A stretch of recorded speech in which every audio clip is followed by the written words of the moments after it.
Welcome, guys, to the Couple Nurses podcast, where we tackle hot nursing topics and current health news, one conversation at a time.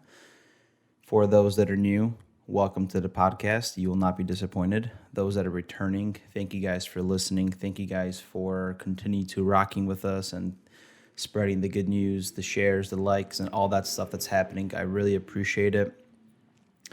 What's new with us? So today's podcast, I am recording alone, so it's a complete change of pace. When me and Peter, we went on a little vacation last week to Arizona, and we had a little bit of an accident. We were UTVing, and the UTV literally flipped over. Peter was in the passenger side, sitting on top of it, and it crushed him. Long story short, he had to go to the ER, and we had to leave him in Arizona, unfortunately, because of COVID and everything going on. So he's getting a lot better. If you're listening to this Friday, he's already discharged and he flew back to Chicago and he's doing a lot better. So for next week's episode, he will be back. And that's an update for those that listen to us and like what's going on. We will make a full podcast episode on our little adventure of what happened once he's back and once he's ready to talk about his experience. Because it's kind of cool because he's a nurse and he was a patient for a week. And it'd be pretty cool to kind of pick his brain on what he experienced, his, mental and emotional well-being and how physically it was exhausting and, how the nurses were. I'm curious about that. So in today's episode, I'd like to discuss travel nursing, the good and the bad of travel nursing, how to become a travel nurse, and travel nursing during COVID. For those that don't know, it wasn't the best when it comes to cancellations, when it comes to contracts, and just work in general, especially in the ICU. It's been rough, to be honest, when I was on contract. So those that love healthcare and have a passion and a purpose for helping others and like to travel, I think travel nursing is an awesome experience because it combines both passion and purpose for traveling and work. Like, it doesn't get any better than that. My experience, I did 3 contracts total with 2 different companies, and I've been juggling around with recruiters. So I do have a little bit of experience to kind of tell you guys how it was and the good and the ugly. So let's begin. And for those that are not nursing or not aware of how the process works, I'll give a little snippet and a tidbit of how to become a travel nurse very quick, and then we'll jump into the good and the bad of travel nursing. So travel nursing, you need one minimum nursing experience. Of course, you need your NCLEX, you have to be a nurse, you need your RN on all that jazz, you have to pass your NCLEX. So once you get your 1 year in your specialty, whether it's med-surg or it's ICU or it's ER, then you could reach out to a recruiter and figure out what you want to do.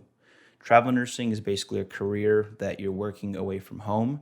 It could be in a different state, or it could be within a 50-mile radius. The 50-mile radius is in order to get your untaxed stipend, meaning you could get paid from your travel nursing company untaxed money, and you could live at another place. And the IRS has a term where you have to keep it within a 50-mile radius, or there might be some issues. So that's like the hallmark sign of travel nursing, technically. 50 miles plus, you're a travel nurse. And you look at it like freelancing. Basically, you are a nurse that freelances, goes to different hospitals, picks up a contract, works there, doesn't deal with a lot of the politics, and goes to a different hospital within usually, on average, 13 weeks. I've had contracts for 8 weeks, and it just varies. But 13 weeks, 3 months is the general opinion, or not. I'm sorry, the general time frame for travel nursing. And mostly travel nursing is just fitting shortages. There's different states that have shortages. For me, I went to California, and different parts of like the the West Coast, the Bay Area, LA has shortages in winter, sometimes in summer. With COVID, there was a huge spike. So a travel nurse kind of just fills the need. And you have an agency, which basically you have a recruiter and they find the contract for you. And once the contract is signed, then you kind of make your way to the hospital or to the state, whatever you want to call it. So for me, I usually just I use Furnish Finder for housing. If you're wondering, that's how I find my housing compared to Airbnb. It's a lot cheaper, And from there, I just, negotiate pricing. I sign a contract with the landlord. I kind of try to find a place that's closer to the hospital. That's like my big thing. Like LA, for example, before I even found the hospital I want to work for, I was looking for housing in the area, because if I can't find housing, what's the point of signing my contract if I'm going to drive 30 miles and I'm going to be in traffic for 45 minutes? That's just inconvenient. When I did my contract in LA, I only drove, I think, 15 minutes one way, which was super convenient because I like to sleep in. A little sip of H2O there. So, good and the bad of travel nursing. Of course, it has its perks, and just like it has perks, it has its negatives. Nothing is perfect in the world, right? So, for one, the good, let's go over that. You get to travel. Let's face it, I am a wanderluster in a way, and I love to explore new places, check out beaches, hiking, and that's what I was doing mostly in Cali. So if you're into that, travel nursing is perfect for you, and you have the potential to make more money. I literally went like OCD with my finances because I called it a financial trip. And I literally made a checklist notes of every spending I had throughout the week, how much I made, and I was just keeping track of profits. And it's profitable. Honestly, I made probably double the money I did as a staff nurse. If you do it right, and of course, I wasn't cheap with my housing. I had to pay over 2K a month for rent, but I enjoyed what I was doing because, one, I podcast, so I need a good place. I can't rent out just a room. I need, my privacy. And I had a pool at one place, so you get to choose how much money you want to make. You could pay more for rent and enjoy what you have and have beachside views if that's what you choose, or you get to just rent out a room if you're kind of really trying to make some money and you don't have as much baggage as me because of podcasting. Then you could get a single room studio, whatever the case might be, and you get to pocket all that money in. Because with travel nursing, they pay you less hourly. So as an example, let's just say you make $50 as a staff nurse, you'll make $20 as a travel nurse, and they'll give you, like, let's just say $1,200 every week for stipends, meaning for your food and for your rent. So whatever money is left over from your food and rent, which is untaxed, that's the money you kind of keep in. So when you get your W-2, it seems like you didn't make a lot of money. Is because that the IRS is only basing it off your hourly rate that you were getting, which was like $20. And that's the perk with travel nursing, is that you make that money. You don't get taxed 27% as a single person or whatever the case might be for you. And it's nice. Travel nursing is beautiful because you get to pocket that in. You also avoid hospital politics. And that's one of those things that's just a perk, is you hear about what's happening. There's a meeting. This is going on. There's always some kind of there's anywhere I worked as a nurse, and I'm laughing at that, there's always some kind of gossip, something's happening, someone's talking kind of shit about somebody. So you get to kind of skip all that. You literally come to work, you work your 12 hours, and you leave in a way. It kind of sounds shitty. You're still doing your patient care, and you have great work ethic, teamwork is there, but you get to skip all that extra shit that like comes with nursing sometimes. And the way I see it sometimes, and I laugh with other nurses, is nursing is literally like a high school. There's always like little drama going on, or this and that person doesn't like me, or that person hung that wrong, and they're talking about it, and other people know. It's silly sometimes. Also, the good with travel nursing is you get to broaden your experience. When I was in Santa Monica during COVID, like I've never learned so much about things, because we had CRT, we had Impellas, we had ECMO devices, and I wasn't even trained on those things, which I'll get to later, and I had to take that patient. So the growth was honestly amazing as a travel nurse going to Santa Monica. But on the contrary, you'll have a place like I went to Kaiser, and I literally had no autonomy, and I didn't learn as much. I didn't even have an arterial line in 3 months when I was taking care of patients. I was floating a lot. So it just depends on what contract you get, and you get to kind of negotiate those things. Meaning, if you sign a contract and it says floating is required, you could kind of negotiate where you're only floating into the same level of care, meaning you'll float to other ICUs, but you won't float to med surge and tele and all that jazz. So it just depends on what specialty you have and what you can do. Travel nursing also has like professional networking opportunities, and like once you work at a hospital that has a high need for travel nurses, you literally are networking with everybody. Like when I was in I'm going to reference a lot of my previous contract I just finished. I'm actually on a 2 month break, so I'm not nursing. I'm taking my little break that I wanted to, and I'm focusing on this podcast and everything else that we have going on. So you get to network, and you get to network with travel nurses. You can find out what recruiters, how they are in different companies, how companies are. Like, people gossip and people don't like the recruiters, or this company doesn't do this. So you'll actually figure out and potentially work one contract with one company and then maybe switch over because of the stuff that you hear. And that's what's so cool about travel nursing, is just networking is like huge. I have friends technically in different parts, in different states, and we will kind of touch base here and there, but it's nice because networking is key for a lot of things. And if you're not aware of that, you will soon begin to learn about that. Just like getting a job, you could apply and put your resume in and fill the application online, or somebody that works or does peer DM in that unit, and they kind of say a good word to the manager, and you got your in. So it's not fair how it works, but that's the system that we live in. So just take advantage of it and network. And that also kind of comes into making new friends as a travel nurse. I don't know how some people like to just go in and out. You can make friends with travel nurses, go out for drinks.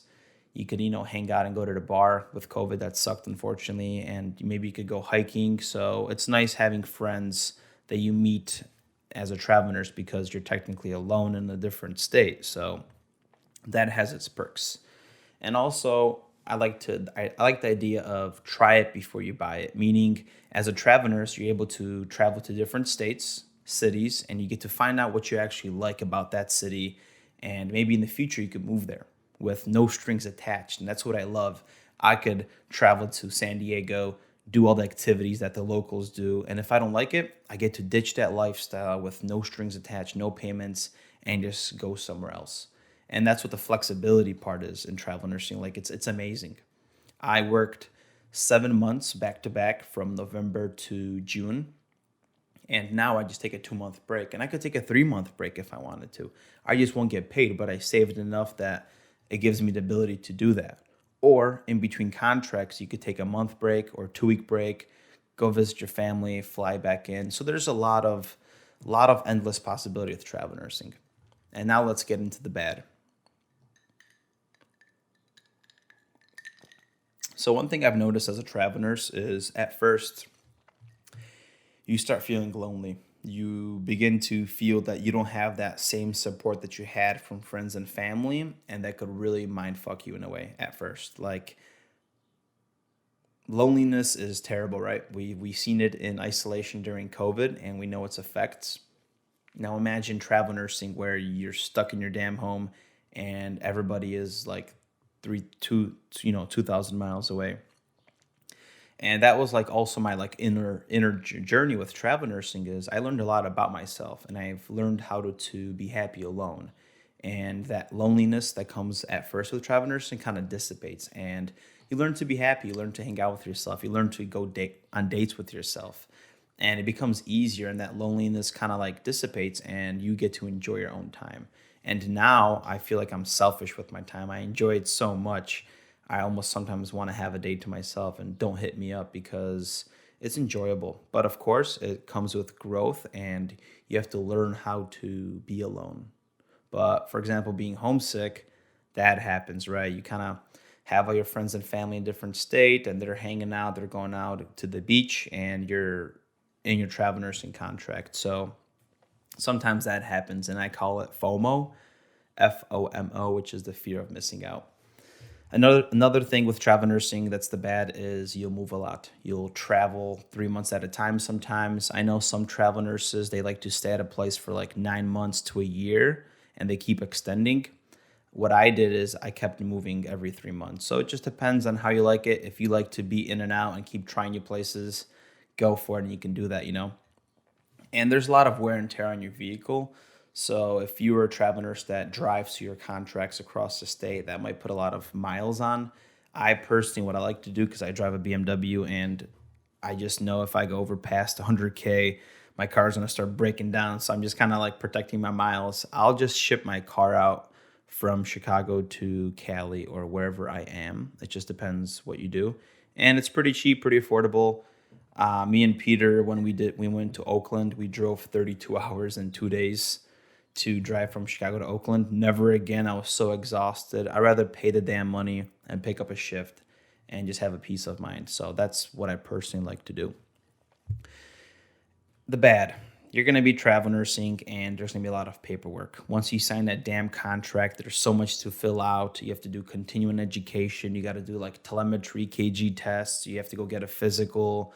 You got to get a drug screen. You got to get like titers, whatever the case might be. There's a lot of paperwork crap and it's annoying.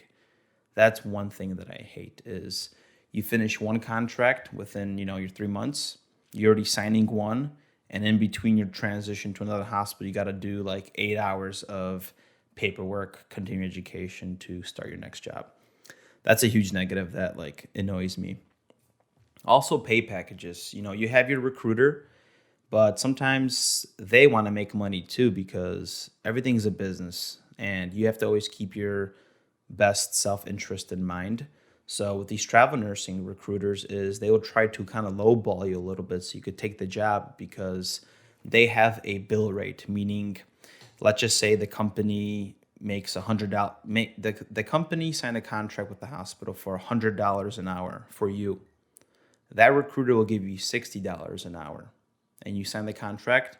So every single hour you work, they make $40 off you, right? This is not how it always goes down, but I'm just kind of trying to break it down so people understand the process. So that means that recruiter is making 40% commission off you right there. It depends. They have margins. I know sometimes they like to operate on 20% margins for profit. And when you ask them, they usually are not like open about it, but know they could always push the envelope. Whatever I see on that contract, I'm always fighting for it. I'm always trying to get more stipend, maybe get a bonus, maybe give me a bonus for travel nursing or traveling expense. Maybe sometimes what I did last time is I told my recruiter I need some scrubs. So I bought like $200 worth of scrubs and I got I got a return for it. So just know that there's wiggle room in those pay packages that you get. Also, contract cancellation. I'm going to cover it more in travel nursing and COVID, which is the next topic. But it does happen. You might sign housing and then you might get canceled. It sucks. And, another thing is you have multiple licenses. It depends on how you want to travel nurse. Me personally, I just really enjoy California for some reason. It's my little home. I belong there. So I have 2 licenses, Illinois and Cali.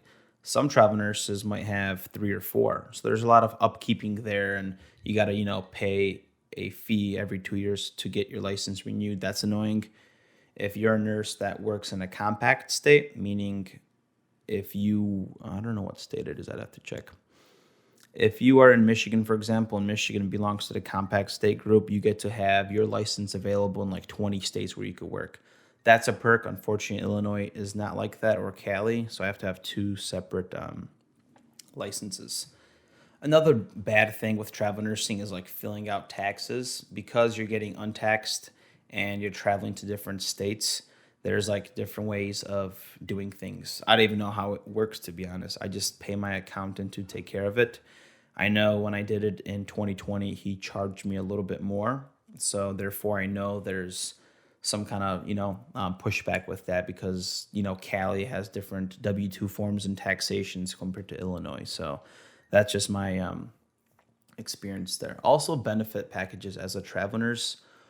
One thing that I didn't know about that I literally learned like 3 weeks ago is, I have health insurance through my company right now that I work for. And I am taking a 2-month break. I did not know that my benefits actually expire. So I'm technically going to have no health insurance for a month. So I have to go through eHealth and I have to find some kind of coverage just minimally just till I get back to work. So that was kind of annoying because not only is there paperwork and You have to travel and move and repack. Like, it's just annoying that I have to now call and get health insurance for a month, but it's part of the process. And sometimes when you're travel nursing, you're going to have a poor onboarding and a poor orientation. It just depends on where you work. Other places are better than others. Sometimes you'll have an awesome orientation. A nurse will tell you a lot. You'll have a nursing educator that tells you where everything is. Everybody's welcoming. Sometimes you orient for a day and you just got to jump right into it. It's honestly swim or sink. And that's one thing with travel nursing is you just have to learn how to be resilient. You have to learn how to jump to different environments and adapt quick. And no one's going to care whether you're struggling, to be honest, because they'll give you a patient, they'll give you an assignment, and you better know what the F is going on. So the more resilient, the more adaptable you are to change, the better you're going to be as a travel nurse. And especially during COVID, what happened, the environment changed very, very quick within weeks. We had no visitors, we had different policies, we had airborne precautions. Everything we did as a nurse changed, and you just have to become adaptable. Another thing that I didn't mention is like travel nursing recruiters. Like they are your they are your kind of like lifeline, meaning something's going on, you don't like something, someone is telling to do more things outside of your scope of practice. Your recruiter is there to protect you and to do all your needs. And a lot of nurses don't have the best relationship with them. Some take forever to reply. Some just do email. So you have to curate that relationship with your travel nursing recruiter. I, for one, had a recruiter that I started in November, and he was a very cool guy, young dude. We were kind of growing it up and all that, and I feel like I got too friendly, and the relationship became too personal, and he just wasn't doing his damn job. He was owing me money from like November. It was March already. He like stopped picking up phone calls for like a week or two, and then I asked him, I'm like, dude, like what's going on? We got to communicate. Like communication is everything here. It's just like a relationship. And he's like, sorry, man, I just don't have any answers for you, so I didn't pick up. I'm like, that's not how you handle business. You can't just freaking ghost me and pretend everything is okay, and just because you don't have answers for me. So that was annoying. So be careful about your recruiter. And I actually ended up getting rid of him. I got upset. I called the supervisor. I talked to the director of the travel nursing company, and I got a switch. I have a different recruiter now. She's a lot better, and it was mid contract, which, people say don't do that. Just wait till your contract's over. But honestly, I got fed up. So don't be afraid to do that either. Like your recruiter is there for you. If they're not serving that purpose and you are being frustrated, get rid of them. And that's exactly what I did. If I had more stress from a recruiter than the hospital, there's something up and it's not acceptable. So just, you decide on how much you want to get stepped on. And that's just the reality of things, whether it's friends, family, relationships, travel nursing, right? If you feel like someone is kind of like, taking advantage of you, just do something about it. Don't let it slide, because it's never going to get fixed, because that person will know that they could keep getting away with it.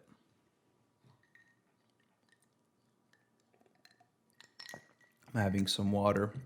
It's interesting podcasting all by myself because I have to keep talking, right? So I need a water break sometimes. Travel nursing during COVID. Oh wow, where do I start? It was such an interesting experience, like we had this whole coronavirus pandemic and everybody was freaking out that we needed more frontline nurses to handle the outbreak. Hospitals started closing and visitors stopped coming in, and it was an interesting time for healthcare. Like no one knew what the F is going on. CDC was giving us these rules, the WHO had their own thing. Then they said this is wrong, that's wrong. Now it's airborne, then it's like contact precautions. And honestly, it was no one knew what was going on. And they still kind of don't, in a way, which is sad. It's sad that our own institutions are failing us, and we're starting to see that. I feel like with everything happening, the protests, we're starting to slowly lose trust in our government, in a way, and the institutions that we believed for so long. So that could be either a good, or we're waking up to the reality of what's exactly happening. That's for up to debate. So travel nursing happened, COVID happened, and healthcare is a business, right? And if your business isn't profitable, you lay people off. And that's one thing that happened during COVID is we had a huge influx of need because of the scare of this pandemic, and there's going to be millions of people dead and cases. So we overhired. We overhired. The Surgeon General closed the ORs, so there was no one was getting surgeries. And those positions like PACU nurses, which is post recovery, OR nurses, they had job loss. They had contract cancellations, they had extensions eliminated, and there was no jobs for them. I had travel nurses that tried all over Cali to get a contract and they couldn't, so they just extended where I was working for the same pay. And that was another thing, these travel nurses companies didn't give us more pay sometimes because of COVID, because we were already locked into a contract. So that was unfortunate because there was no hazard pay or anything like that we were getting.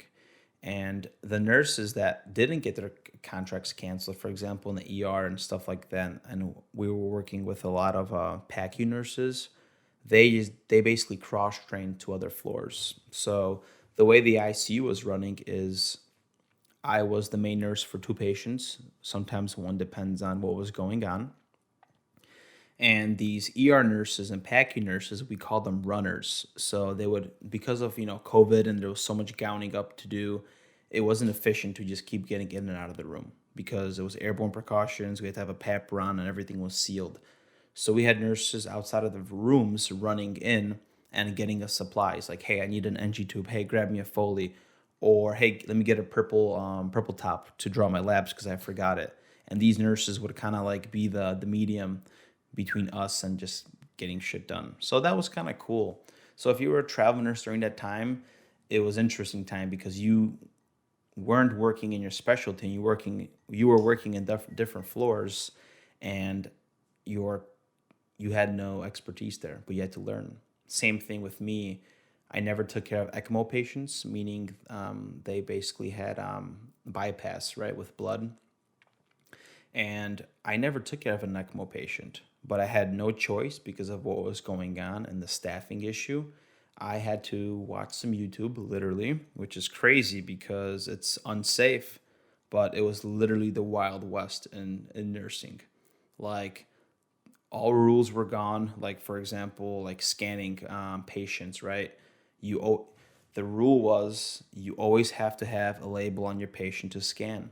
During COVID, we literally took the pumps out of the rooms and we were scanning the machine. We had the patient label on the pump to scan. That was technically breaking rules, right? But that's exactly what we had to do. We had policies in place to do two patient verifications, but it's just crazy how the rules changed and we just had to adapt. So yeah, I had to learn how to take care of ECMO patients. I talked to my recruiter if I could get a raise for that, but like I said, a lot of companies weren't compensating for that. But at the end of the day, it was a great experience and I learned so much. I never thought this would happen. Like, I was in LA and then all of a sudden everything was on lockdown and patients were different. The whole ICU literally changed like within like a week or two. And I'm honestly grateful for that experience. The stuff that I seen during COVID in that ICU specifically, I honestly don't wish on my worst enemy. Like, just seeing coronavirus where they had hypercoagulability, meaning they had clotting factors depleted, where they were continuously bleeding, and just seeing bleeding from like orifices like the nose, the mouth, and we are just repacking them with gauze and they kept bleeding. It was honestly sad to see. Like, if you're just a regular person hanging out and you think coronavirus is just a hoax and all that, yeah, I understand why you think that because you don't see it yourself. But once you go to the hospital in the ICU and you start seeing this shit and it's real, it's killing people, and it changes your perspective. And that was another thing that was hard during travel nursing is family wasn't there. So, it was a relief for us in a way for nursing, but we had to FaceTime families. And the hardest thing is, and I'm getting chills right now, is just imagine FaceTiming a family member to that patient, and just knowing that they will not see them again because some patients didn't make it out of that ICU because we had a high acuity. It was really rough, but it was very humbling and opening to see all that happening. Just having family being grateful for us there. We had tons of food, which was amazing. I gained the COVID-10, to be honest, guys, which I'm currently losing, and it was an overall good experience. And we as nurses, we kind of felt like heroes in a way because of what was going on. So that was all an interesting experience with COVID. When it comes to travel nursing, I am going to do it again. I'm taking a little 2-month break, and I'm going to jump into it maybe August or September. I'm excited. I think this time Peter's going to come along if he doesn't chicken out. So I'm excited about that. So we shall see. I think I'm going to wrap this one up. Hopefully you guys didn't get annoyed of my voice, just me. So this is the good and the bad of travel nursing, how to become one, and travel nursing during COVID. Hopefully you guys enjoyed the episode. If you guys are listening to me for this long, I freaking really appreciate it. I love you guys. We grow when you guys share us, so share it with your loved ones, friends, and we'll see you guys next week. Take care.